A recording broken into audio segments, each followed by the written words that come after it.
And one day he decided, he's too old. He doesn't want to be doing this for the rest of his life, like working on cars as a living.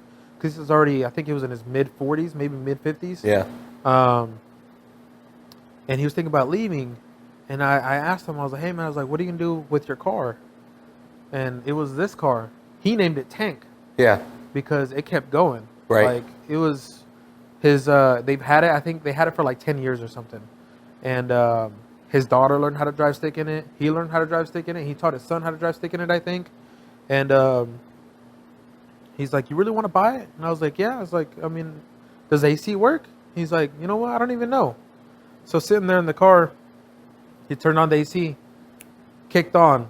He didn't even know the AC even worked. Yeah. And it was blowing ice cold. And I was like, you know what? In Texas, a little car that saves gas. It was like back then it was like $20 to fill up the freaking gas tank. Yeah. And what's it called?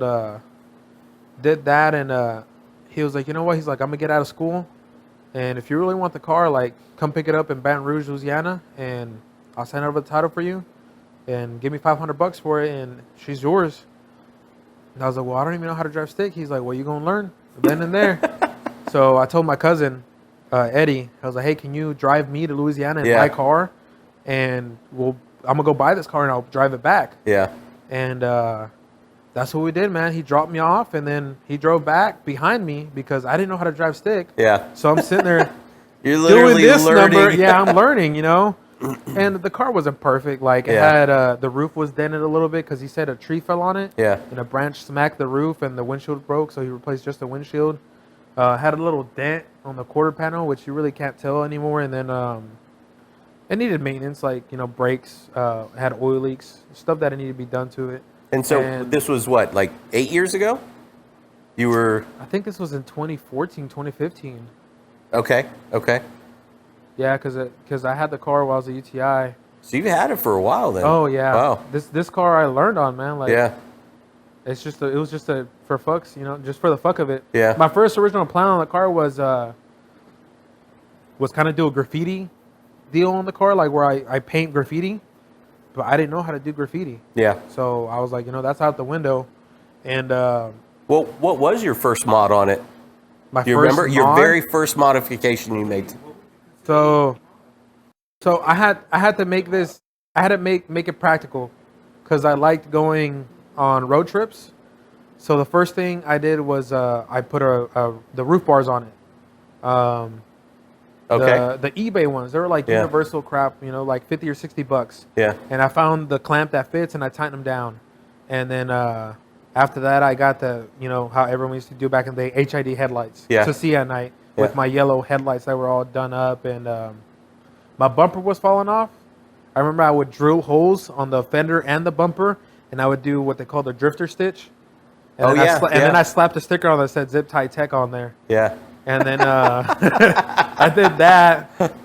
And then I didn't have enough money for a basket because back then a basket was like $150, $200. Yeah. That was like maybe almost a quarter, or no. Yeah, at least a quarter of my check back then. And so I decided, I was like, I was at work at BMW and I saw a pallet just laying there. I'm like, you know what? I remember seeing these like these U-bolt clamps at Home Depot. So I went to Home Depot, paid like $8 for these clamps, and then got the pallet, and I decided to drill holes into it so I could just clamp it down to the roof rack. So I had a pallet up there with a golf cart flag on the antenna, just flapping around, just for the fuck of it, just for fun. And then I got on eBay and I ordered the little square pod lights. Yeah. They were like $20 or $30, and I used those for my fog lights at night.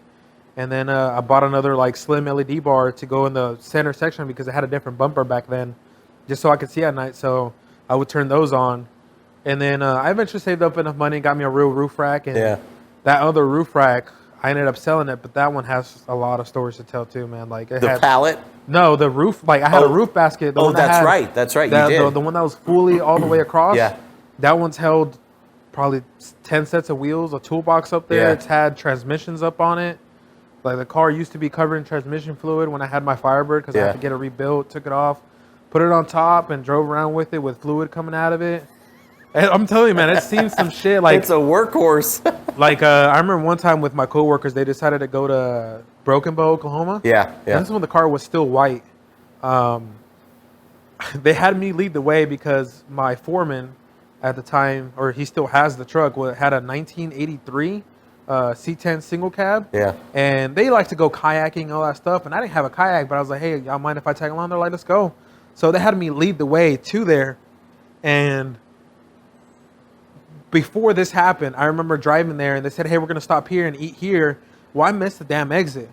So the next exit was probably like 10 miles down the highway. So I decided to exit and go off-roading. So I went up off the side of the hill, up on this little 4-cylinder, and the roof rack was full of crap, the trunk was full of crap, and the back seat was full of all their crap too, and my stuff. I had 4 tents in there, canopy, like all kinds of crap, and then on the roof rack too. Went up the thing, and then got to the stop sign at the very top where the bridge was, and some guy in a Mustang pulled up. He's like, did you really just come up the side of the hill that steep on this little car? And I was like, yeah.